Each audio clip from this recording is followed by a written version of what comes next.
certainty and uncertainty is actually adjudicated by two things. It is adjudicated by clarity, and it is adjudicated by control.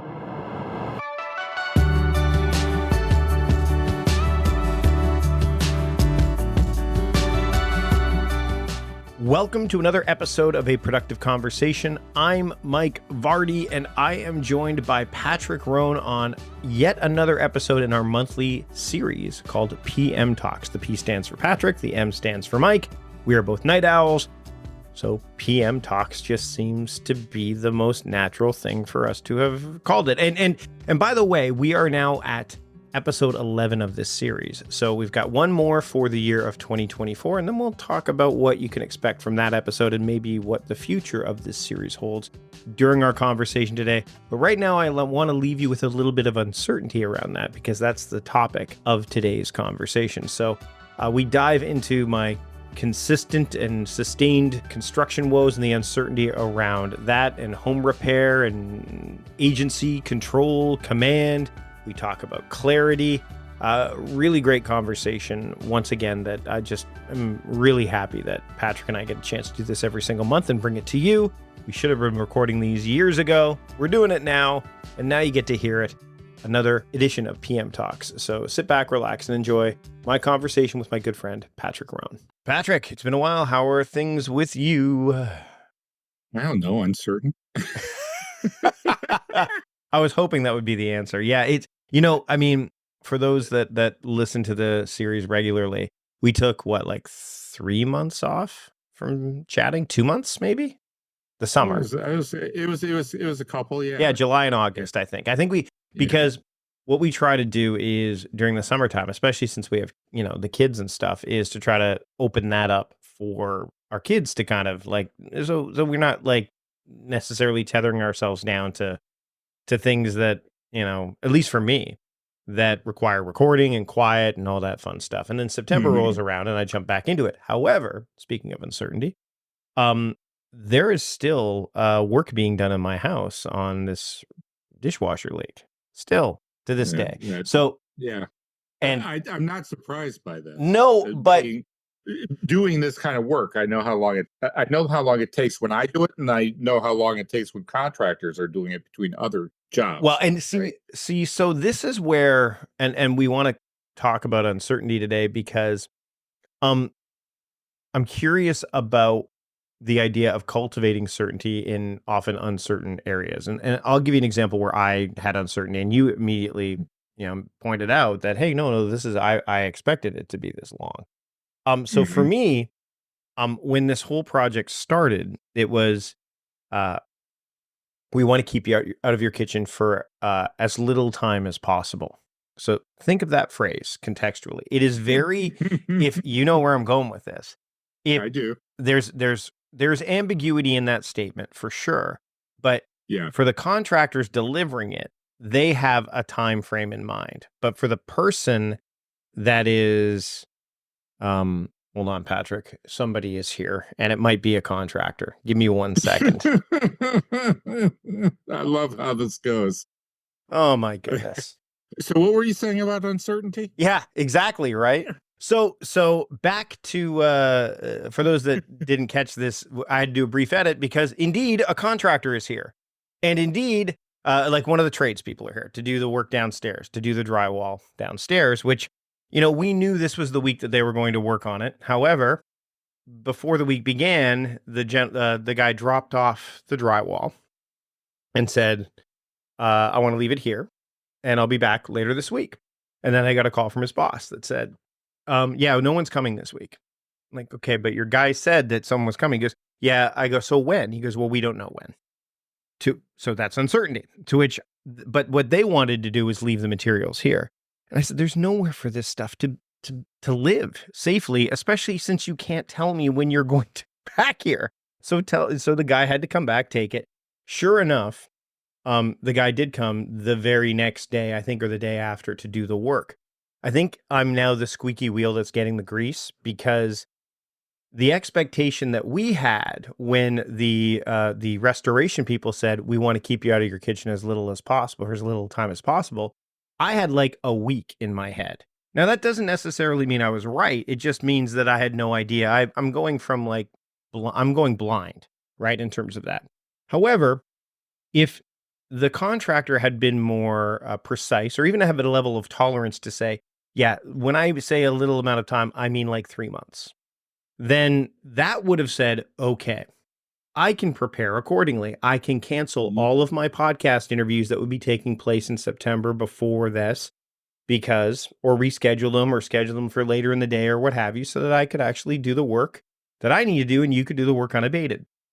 But because they didn't manage expectations and they clearly didn't communicate with me in a way that makes sense, that led to so much more uncertainty. And there is, I mean, there's this quote that I want to kind of allude to from Eric Fromm that says, actually, sorry, from John Allen Paulus says, uncertainty is the only certainty there is, and knowing how to live with insecurity is the only security. So we know that things are uncertain, but if we can cultivate certainty in some areas, if we have the ability to do that, if not for ourselves, then also for others or for both, to me, I think that's something worth pursuing when it's available, right? And because uncertainty we know there's going to be so much uncertainty, but this level of uncertainty has turned me into the guy that's messaging them every week saying, okay, so you said this was going to happen and it didn't. So when is it going to happen?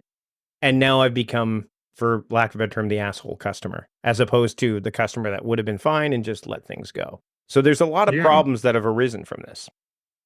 And certainty is better you better delivered, or I should say better extracted, when there's clarity, right? Clarity of communication, right?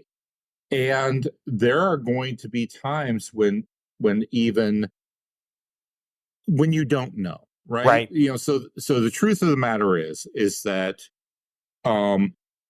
with in general, with a contractor, right? You have the general contractor. The general contractor is more the project manager in this kind of work, right? Theoretically, in my case, theoretically, right? But they are having to then juggle the actual contractors, right? The plumbing contractor and the drywall contractor and right? And all of that stuff has to be scheduled in very intricate ways, right? You can't do the drywall until the plumbing is done. You can't do the you can't put the flooring in until that you can't. Yeah, there's a whole bunch of things. Yeah. Right, exactly. And all of these people are interdependent on each other. And guess what? It's not like they're all just working for that one guy. Right. Absolutely. And I understand that too. I think most people do understand that.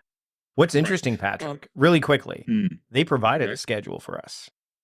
Oh, I'm sure they did. Exactly. And it was, to be fair, there was like this caveat, which is like, there may be some changes. It's like when I go see a wrestling show, card may be subject to change, right? Like things can happen, right? Exactly. And so I like to what I was saying is, if you have perspective and say, okay, well, this restoration company, this contractor has like 30 projects on the go, right? And they're dealing with a bunch of tradespeople as well.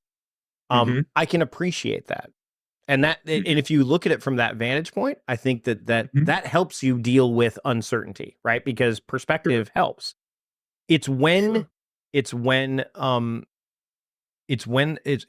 try to, it's the over promising and under delivering that can occur. Yes. And that's the kicker, because you're dealing with people who don't know. Exactly. And it would have been better for everyone involved if they just said, we have no idea of the timeline. Yeah. We don't know. We're going to try our best. And what our best is going to be different than probably your expectation and what your best would be. Right? Because even that is a completely objective, term. Sure. Right? And so, all we can say is that our desire is to get this done for you as soon as possible. Sometimes we do not meet our customers' expectations of what that might be. Right. of what soon as possible might be. If we had to guess, we would say 3 months, but I would give you the general rule that generally comes with any contractor that you hire. You should take that number and at least add 50% to it. Right. Right. Right. No, Because and so again, it the order of conversation there I think is important too, because yes.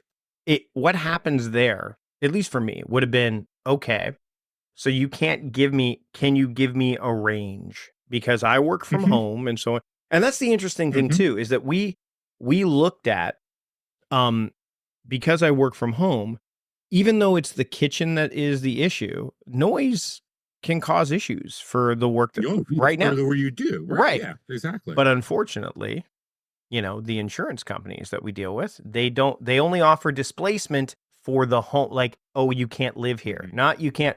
So mhm. they weren't going to cover any kind of like, you've got to go work out of a, at a hot desk or something like that. So Or Airbnb or right. whatever. Right. So I adjusted my work schedule with the understanding of, okay, this claim was filed June 17th. It's now, as we're recording this, September 20th. Like, I'm going to give it 3 months. And, I knew that the summer was going to be slow. It typically is in my line of work. Now that we have passed that threshold, clearly, and there's still work to be done. Our dishwasher still isn't installed yet. Like, there's a few things that still. And what's worse, Patrick, and I mean, I'm going to say it, they didn't put things back together properly either. So they have to come back and fix some stuff. Mhm, So there's that too. So you've got this mismanaged expectation, the uncertainty of not just when things are going to happen, but we have no certainty around how work is done. Flooring being installed one way by the general contractor, and then the flooring people coming in going, "Ooh, that wasn't done right.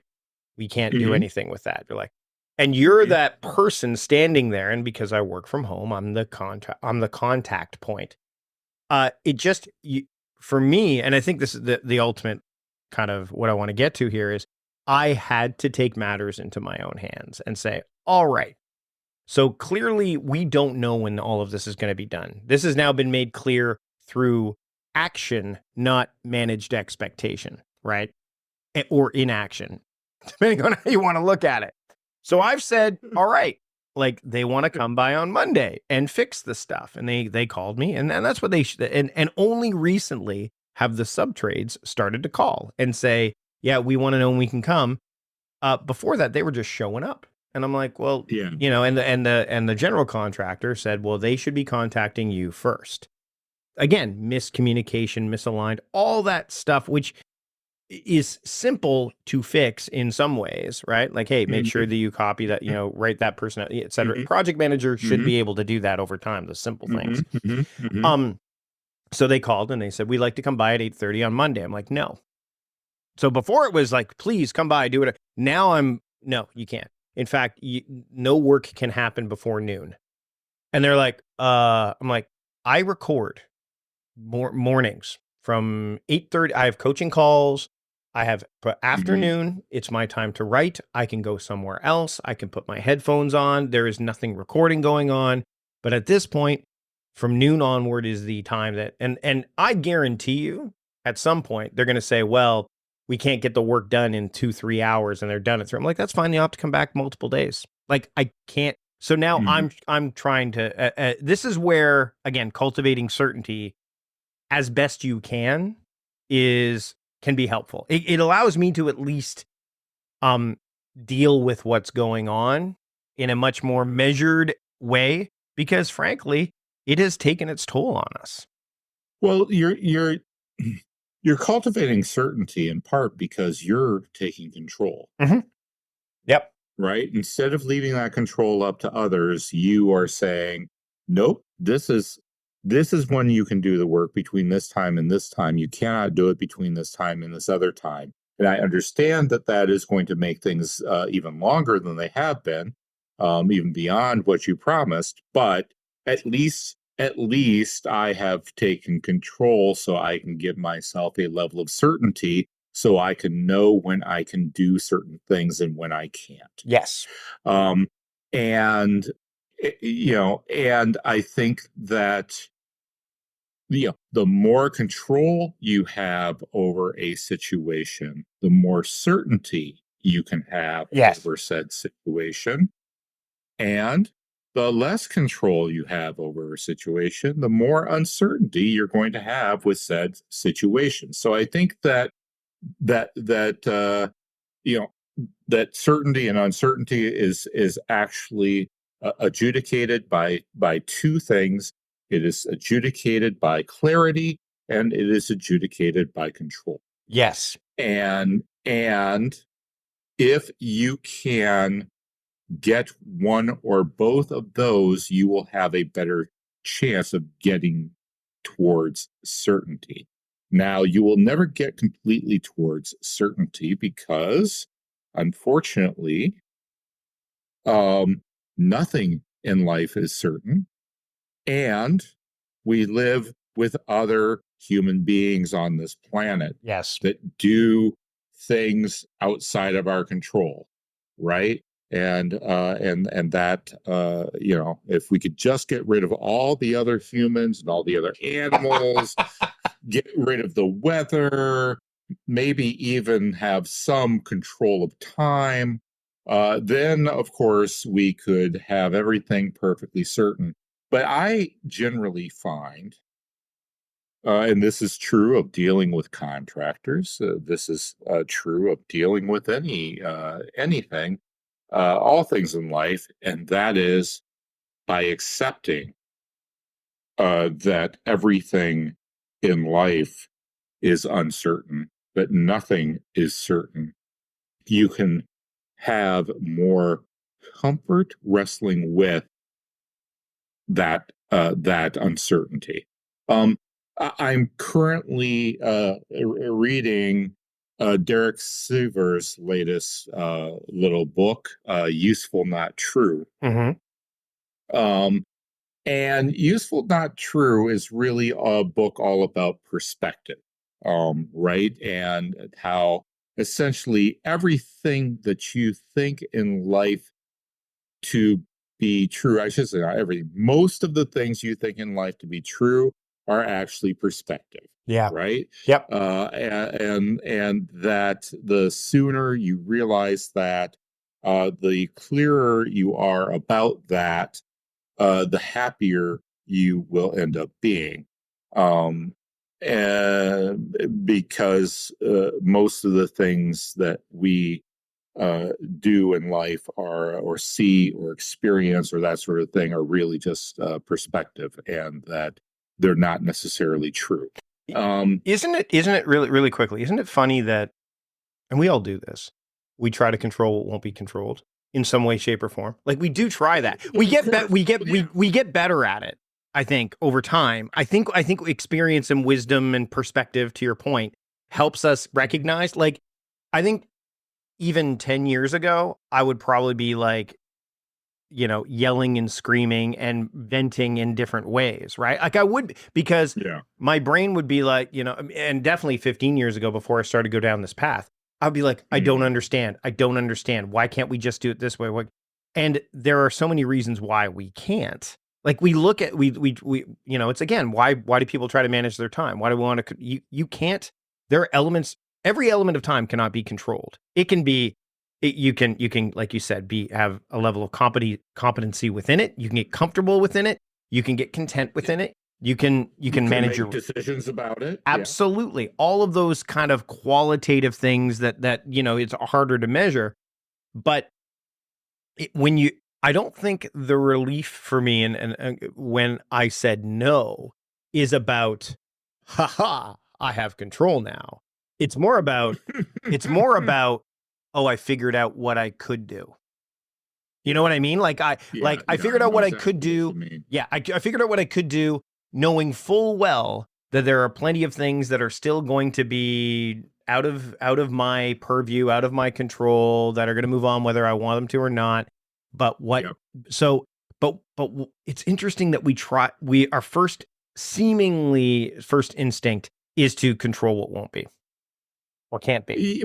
Well, and I think that it's um a natural, probably genetic, genetic, not in the genetic in the sense that it is, It's like a survival mechanism. sure, yeah, yes, that's one way to put it. Instinctual, Mm-hmm. maybe is the right word. Because because we are born into this world that where nothing is within our control, and we are not necessarily certain about anything that is going to happen next.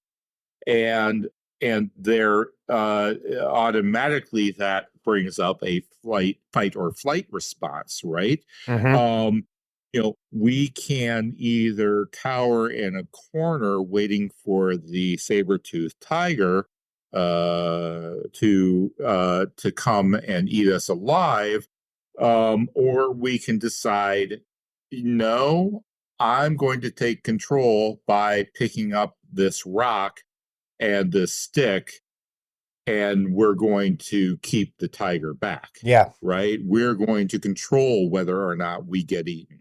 Mm-hmm. And I think that this is kind of goes back to just our human programming. I would almost say our animal programming, right? Um, because uh, because it's what we need. It's what we need to survive, right? Our instinct is to just survive another moment, another day. And to do that, you have to a certain extent, try to take control of, or at least be prepared for the what happens next, Right. You know, right? yeah, as we were talking about this, I was thinking about enough, the idea of enoughness and Mhm. minimalism in its purest form. I actually recently, and we'll link to this in the show notes, we had Leo Babauta back on the show for a Yeah. Flashback Friday episode from a conversation. I Gosh, think, it's been ages since I talked to Leo. yeah, he's How's he doing doing? great. He's doing great. I was on his podcast. He was on mine. We actually flashed Yeah. back to a previous episode. It was really interesting to listen to that episode and then ask him questions about this one because like what's going on recently, because a lot of sensibilities haven't changed for me, for him. Like there's a lot, like some of the core elements haven't changed. But when Yeah. I think about the idea of quote, and the reason I bring it up is because Zen is a word that kind of got corrupted and Mhm. co-opted, just like minimalism. But Mhm. it to me, the idea of uncertainty, one of the ways to kind of, I wouldn't say, I don't want like to live with it. Let's use that, like to dance with it, is Mhm. to recognize that going beyond enough, going beyond like again the accumulation of things. Although you're a maximalist too, we've talked about that with notebooks and stuff in our it the In certain sim areas, yeah, it right, seems, right, yeah. right. But the simplification actually can, I think, the more I think about it, can help you live with uncertainty because there's less variables. And I'm not just talking about variables in a situation that I was very specific about, but just overall, because I can tell you, uh, the things bleed over. I was making these haystack cookies. I don't know if you know what they are, but they're basically like rolled oats, coconut, cocoa, sugar. They're like you put them in the fridge and then they come out and they look like, they're basically like nice little cookies. Hold on a second. I'll be right over. Sure. But I missed something along the way because my mom used to make them and they have not become hard enough where they just separate off the plate or thing easily. So I made them Mhm. last night. I get up this morning. I'm going through my normal routine. I'm getting ready for a coaching call. Probably not the best time to be fussing with these now seemingly cold cookies, but they did not come off in one piece. I was going to put them into a jar, into a Tupperware Mhm. container, an old beat up Tupperware container. I'm going to preface that, and I'm getting frustrated, and frustrated, and frustrated, and this is where and I'm not proud of this moment, but I just went massive expletive and just grabbed the Tupperware container and just chucked it on the ground, and it just shattered. Oh man. Now, what was funny is I actually had the wherewithal to gently remove the cookies before I did that. So clearly it was just like some kind of rapid response. Um, but I'm like, why? Like, so I walked away. I cleaned it up, obviously, walked away, and then said, okay, why? Why was that what is that? I'm not, I can't be that mad about cookies. Like, I really I can't. know, right? Like, Yeah. they're cookies. They didn't do anything. The cookies. Right? Yeah. I mean, and yes, I could call my mom and say, how did you get, maybe she put them in the freezer. I don't flipping know. But I mean, I didn't have time to do that. And I'm like, well, number one, I have to get centered because I'm about to go to a coaching call. So I'm going to be that guy. Yeah, I don't want to be that guy. But also I was like, this is not, I don't lose my temper very often. I'm very good at regulating that. I grew up in a household where that didn't happen so much. And I'm like, why? I didn't get judgy. I got curious. Like, why did I? And I'm like, it's got to be all the stuff. It's all the stuff. And it all boiled. And by the way, those cookies, did I have any sense of certainty that they would, like, I wasn't, like, again, I had no control over how those things turned out other than I followed the recipe. So clearly there's something that a step I missed or didn't understand. And I'm like, what? And that's, I think, that stress, that breaking point, to whatever you want to call it, can manifest itself in a bunch of different ways. I think luckily it manifested itself in a way that I was able to get through. I mean, I didn't do anything overly reckless. It was stupid, but it wasn't overly reckless. But I wonder if, again, that idea of trying to, it goes against the adage I've said before, which is cope with what you can't control, command what you can. That's how you conquer the day. I did a bad job of coping what I couldn't control. Why? Well, because there's so many things right now that are not, I mean, there's always so many things that are uncertain. But right now, it's so palpable. It's so in your face that you can't. Yeah. It's the same thing when it's the same thing when people say, you know, when a friend of mine passes away and they're like, well, when someone I know dies, you know, I just dive into my work, someone I care about. I'm like, I work in time. Like, I literally, that's an element of what I talk about. So when people, you know, there is this element of, like, you know, that is the end of time for us, at least in terms of Chronos time and Kairos time, maybe not Eon time, but I'm like, that to me, it was just because everything is so in my face. It's so close and so, and it's been so long, prolonged too. So it's prolonged and it's palpable that it's likely no wonder that I snapped in some way. Probably should have gone for a run or something like that instead. But I think that's the people. I think it's worth noting that can happen, right? And that it's worth and it's worth not beating yourself up about it, but, you know, asking. Examining it. Yeah. Yes. A little self-examination as to, you know, what's really going on here. As I've stated before, I believe on this very podcast, you know, my friend Kevin Kling, storyteller, you know, says a story is always comprised of two things: what it's about and what it's really about, right? And that you know, that's true of the stories that we live, right? Yeah. You know, there's the, you know, was that Tupperware container, you know, being smashed on the ground really about the Tupperware container or the cookies? No, it was about the kitchen, which I happened to be in when I was doing it. So maybe subconsciously the environment was driving me nuts. Yeah. Sure. Yeah. Of course. Yeah. Of course. Yeah. Right. You know, because the whole time this isn't working. Half the things in your kitchen aren't working. How, you know, there's so much that's just not working in your house right now. Yep. And you're surrounded by it, right? And all of those things are cascading into making your coaching sessions not work, making your podcast not work, making when you write not work, you know, and yeah, and it all becomes wrapped up in the frustration over the cookies and the Tupperware container. It's crazy when, you know, you hear people when COVID was going on, even now. I remember people were saying to me, oh, well, working from home, you're used to that. Like, so it shouldn't be an issue. I'm like, the problem with that it's definitely an issue for a number of reasons. And you brought up right out of the gate, other humans. There were other humans here when I was working during COVID, my son, my daughter, my wife. And I'm like, so the environment had changed. The setting had changed. And to your point, even now that's changed. Like right now, there's somebody like literally 10 feet away from me that is doing drywall right now that I had to say. Yeah. And again, like the other, so this is actually, so again, choosing what to try to control and acquiesce. Yeah. Acquiescing, I think, is, you know, when it comes to certainty and uncertainty, the idea of acquiescing, if that's what it takes, like the idea of, All right, fine. Then that sometimes can be all you can do in a moment. So I'll give you an example. Sure. Um, on Wednesday, it was Wednesday this week. I know it was because it's my podcast day. That's my theme day. Why is Wednesday the daily theme podcasting? Because there's nobody ever here. There's no holiday. My wife's not home. That's when I have my podcast interview scheduled. Typically, that's what that looks like. By the way, I have added Thursday to interview schedules now. You and I talk freely on different days, but the point is, why did I add that? Well, because it's not always true that Wednesday nobody's here, because that's been evident from the past several months, right?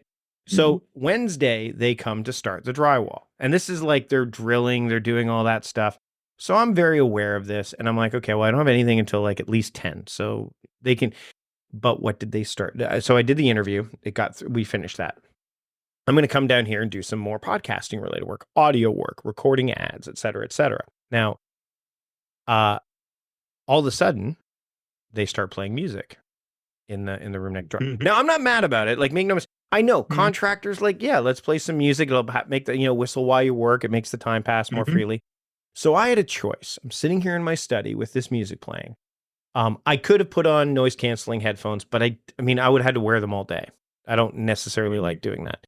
Or I could take the things like my iPad and my planner and all that stuff and just go upstairs and forego the podcasting audio work and just focus on promotion and administrative work around it and all that, and not even let them know that what they're doing is disruptive, because I can adjust accordingly.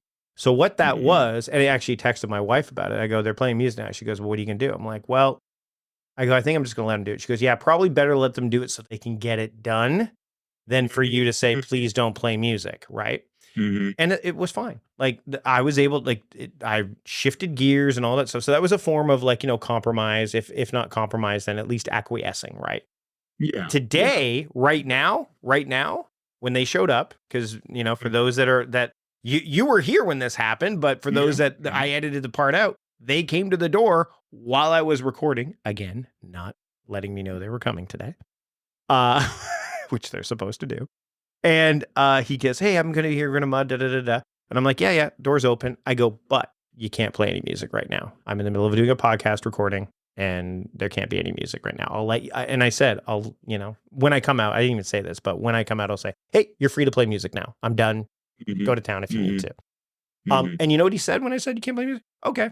Like there was no, and by the way, I even if I did that on Wednesday, it probably would have been like, okay. And they probably would have put headphones on or something like that. But again, I understand the nature of, people like to work the way they like to work.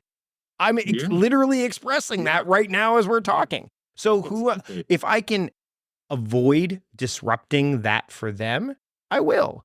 But but if I can't, and this goes back to you can't come before noon, then I won't. And even that little bit of agency, over acquiescing, like that balance of being like, I'm going to, take control because I can over this particular aspect of things and nothing else, or I'm going to let go of control, even though I could in this moment, because I could have. It's that dance, right? I would argue. Okay, good. That the acquiescing is also a form of taking control of the uncertain situation, right? You are taking control by choosing how to respond, choosing what to accept and what not to, choosing, deciding that, hey, if I was doing that work, I might want to listen to some music too. It would probably make it go faster. Heck, maybe a podcast. Maybe I'd actually get through, quote unquote, air quotes here, reading a lot of audiobooks that way. Right? In the way that I know that folks that deliver for Amazon, they love it because, Bite Squad or whatever, because they literally listen to audiobooks all day and they get through tons of books. Right. But all of that is to say that, yes, even making a choice about how you want to deal with a situation as opposed to just let it affect you and how you feel and keeping it in and letting it build up. And next thing you know, you're crashing Tupperware containers against the floor. And they're going bankrupt, so we can't buy new ones. Oh, I know. But they're going bankrupt in part because, like, gosh, everybody makes reusable containers now. Yep. So it's not like, I mean, um, that's certainly part of it. But the bottom line is that, yes, that too is clarity and control. And that is, I believe, the solution to dealing with uncertainty, to dancing with it, is clarity and control. Gaining clarity about what you can do, gaining clarity in what's being communicated, and then making choices and decisions about what you might be able to do to either deal with the situation, control the situation, what control you can have and can't, and B, control how you respond, how you feel, and so then anything that comes out of that, once you gain that clarity and once you gain that control, right? Mm-hmm. If you are still unhappy, well, that's on you, brother. Yeah. That is on you.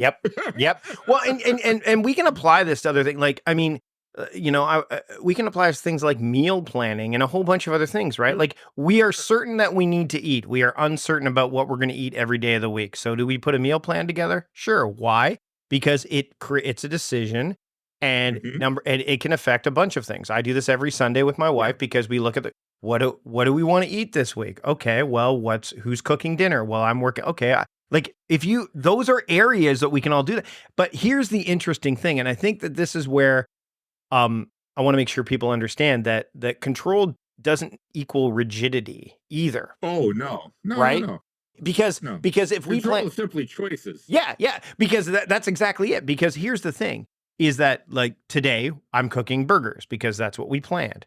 But if my son comes home and my wife comes home and they're like, we don't really feel like burgers, then we're not going to have burgers. But Mhm. it doesn't. But you know what happens is, okay, well, we'll do them Saturday or we'll do them Monday because it's our we have a default. You've talked about this. Yeah. We're gonna link to sensible defaults, because sensible defaults, that's what that is. It means that you're not going in with coming home on a Friday and going, well, what are we going to eat for dinner? I don't know. We haven't planned it. And then you either A, eat poorly, B, spend money when you don't necessarily need to. Like, there's a bunch of factors that can show up there. But if you've got, like, a default in place, right? Like I do with my themed days, it gives you a place to start. And then but all of this said, all of this requires things that live within time, effort, attention, Yes. all of those things. And you need to take that and do that, which requires, and we've mentioned this many times, taking a beat, slowing down a moment, not getting swept up into it. Because I can tell you that when I tried to do those cookies, I probably shouldn't have at that time, because I knew I had a coaching call in 15 minutes. And I could feel the way I was feeling wasn't necessarily there, but I'm like, nope, got to get this done. Got to get this done. And all the, like you said, everything was kind of there. Everything was bubbling under the surface. And if I had just taken that moment, extra time, and just did nothing, stopped, thought, went outside, went for a walk, did anything like that, it would have gained, you mentioned control and clarity. That's the key. And and you can't get clear. What's that old phrase where, like, you can't, if you throw a pebble into I've seen the old adage of, like, you can see to the bottom of a clear lake, but as soon as you throw a pebble in it, you can't see it clearly anymore because of the ripples, right? Like, even the smallest pebble can distort your view. Yes, exactly. And yes, you nailed it, right? That the taking the step back, and instead choosing a different path was about the chance to seek clarity, i.e., and quite frankly, that's what you did anyway. After it happened, you stopped and said, wait a second. and you saw clarity about what that frustration was really about, right? And you saw it, because that's how you got back into control. Yep. And the coaching session, by the way, went great. Like, we had a great coaching session leading up to the other one, and it was fine because um at that point in time, I decided these cookies can stay. They're not. I don't have an appointment with these cookies. They're fine where they are. I have an appointment with this client, and I need to be Yes, at my best for exactly. them. And then, Yes. you know what I'll do before I become my best for those cookies? Even though, I mean, that sounds rather like ridiculous. I'll probably call my mom and say, "Did you put those cookies in the freezer or in the fridge?" Yeah, yeah. To Because which, she'll probably tell you, "Oh no, it's in the freezer." or she'll, Oh, or no, sure. no, no. You know what it'll be, and this is what I'm prepared for. Again, I'm really like, this is something I'm trying to get better at, but like projecting what's going to happen, like, which is a tricky thing to do. Is It's another attempt to gain control. control. Um, I wouldn't be surprised if she says, "I don't remember." I mean, she's in her Oh 70s yeah, now. She could be like, yeah, I don't remember." And I'm like, yeah. "Okay, well then I have that I eliminate that choice. I'm not going to get upset by it. I could, and that's the funny thing is that someone, how could you not remember? It's a childhood memory, and you made these. No, no, it'll be like, hey, let me look up comparable recipes to this to see what they do. Like, there's no Right. need to, It's, yeah, yeah, or or just just, don't, just eat the damn cookies. yeah, well, throw them in the freezer. Yeah, Throw them in the freezer, yeah, Mike. Just give it a shot. yeah, What could go wrong, yeah, right? Seriously. yeah, Yeah, exactly. yeah, yeah. When you hang up this call, go up, throw those cookies in the freezer. Yeah, Come back in a few hours and see what they're like. yeah, That yeah. might it might be as simple as that without a call to mom. I'm just saying. However, and this is what I will do, probably more likely, is I'll call my mom just to catch up. And Oh then yeah, I'll ask the question. So I'm yeah. killing Calling your mom's always a good idea. killing two birds with one stone, right? So Sure, again, which is a way of taking control, right? control. And That's right. that's and I do prefer the word command over control. I've used this before. You watch baseball, right? Like, I mean, do you, Yeah, yeah. I'm So, going to watch baseball tonight. oh, you're going to Actually, go see the Twins play? oh, I'm going No. to go see the St. Paul Saints play, which are the Twins' farm team. Oh, is that the one that Major League 3 was made about? I'm just kidding. Yeah, well, no, exactly. Well, no, quick backstory. Yeah. The the Saints started as one of what we call the Renegade League teams, Mhm. started by Mike Veck and Bill Murray. Oh, geez, really? Yeah, yeah, yeah. Yes, yeah, That Bill Murray. Bill Murray. Yep. Bill Murray. Still, well, I don't know if he's still, but well, I know for sure he still occasionally shows up and coaches first base. But yeah, they started a baseball team Mhm. as part of this kind of minor league that wasn't associated with major league. It Yep. was just, it was semi-pro baseball. Um, and it's great. It's fantastic. But they did a deal about a year back or 2 years back Mhm. now, where they became the official farm league for It the makes Twins. perfect sense. I mean, they're Yeah, right next yeah, door. But what I was yeah. going to say is that, like, a pitcher, for example, when they're younger, they want to their control is the issue, right? Like, they control Oh their yeah. pitches. But like, when you've got a guy like Justin Verlander who's pitching for the Astros, any of these veterans, they have a command over the strike zone. So it's different because there's a finesse aspect to it. And I think that for me, and control is a common word, like time management, right? I almost prefer command because, to me, and this is again being a word nerd, there's like an elegance to it. I think that I prefer, maybe. And there's nuance. Maybe that's what it is. There's more of a nuanced approach to it because a commander versus a controller, right? You know what I mean? Like, so unless you're the Washington Commanders, go Bengals. That's who they're playing this weekend. But nonetheless, like, I think that when you think about control over command, and that that's a whole other conversation.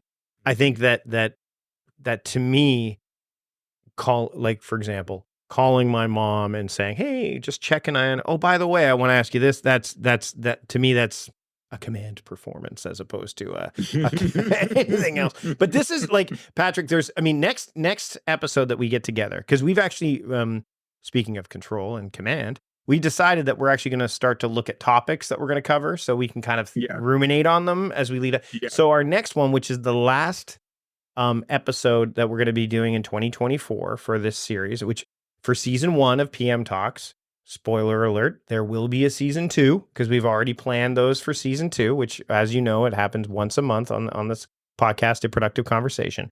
Fittingly, for our last episode, we will be talking about reflection and growth for season 1. So that's going to be a fun one.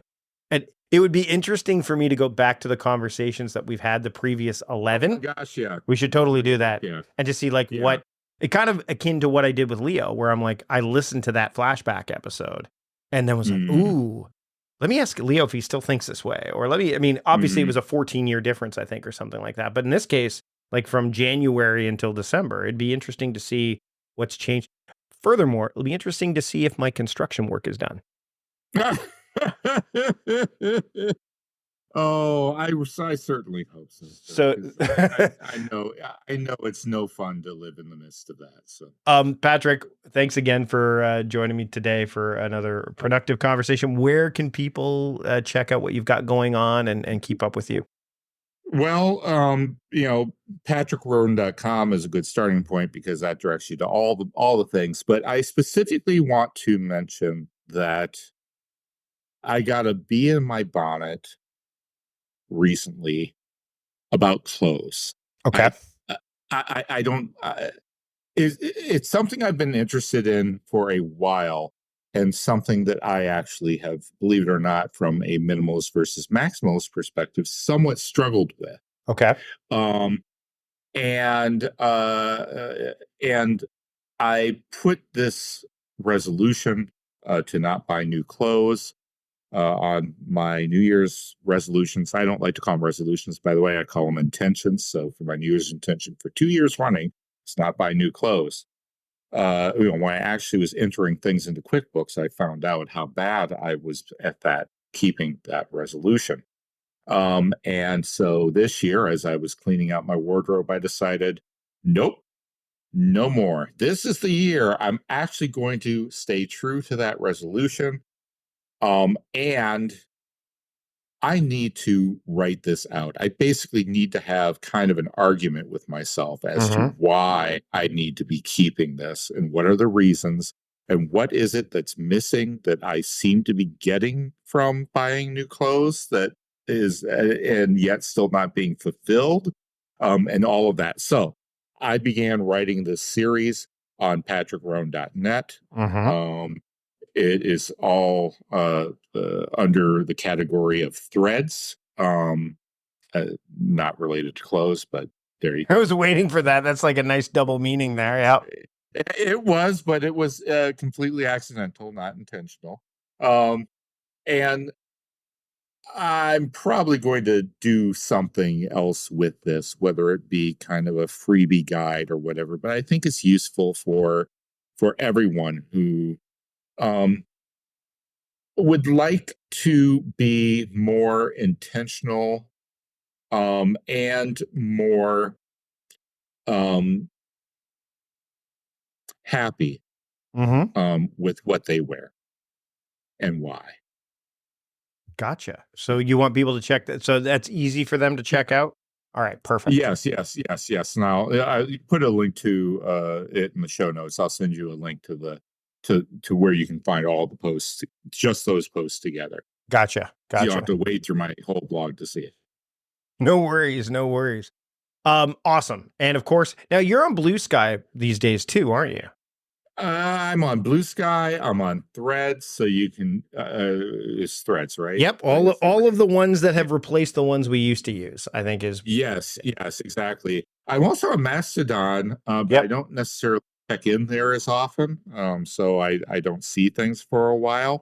But Threads, I tend to check in on about once a day, and same with Blue Sky. So. If anyone wants to follow me there or message me there, or reply or whatever it is we do on these services, go right ahead. Awesome. And by the way, as you mentioned clothing, I thought, it's that time of year as we're recording this, we're heading into fall. time for me to go through my wardrobe again and Project 333 it with Courtney Carver. So Yep, and that is actually one of the things that I mentioned in one of the posts. So awesome. Yes. Well, Patrick, thanks so much again, and I will talk to you later. All right. Thank you so much, Mike. Thanks to Patrick once again for joining me. Again, next time you get to hear us talk about reflection and growth, and there will be a season 2 of this monthly series, which kicks off in January. So make sure to subscribe. That way you don't miss a single episode of this series, as well as our regular Flashback Friday episodes. That will be our next episode, of course, is a Flashback Friday episode, as well as shiny new episodes that fall outside of the purview of Flashback Fridays and outside of the realm of these PM Talks episodes. We bring those to you every single week as well. Subscribe wherever you get your podcasts, Apple Podcasts, Spotify, YouTube.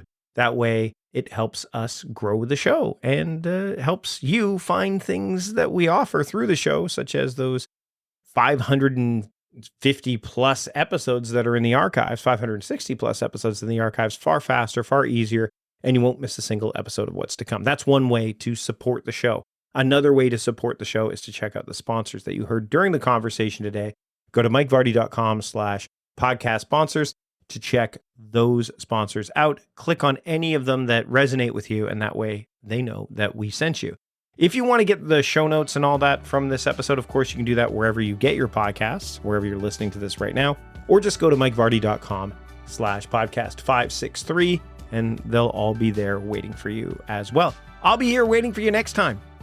That's it for this episode. Until then, I'm Mike Vardy, the host of A Productive Conversation, reminding you to stop doing productive and start being productive. See you later.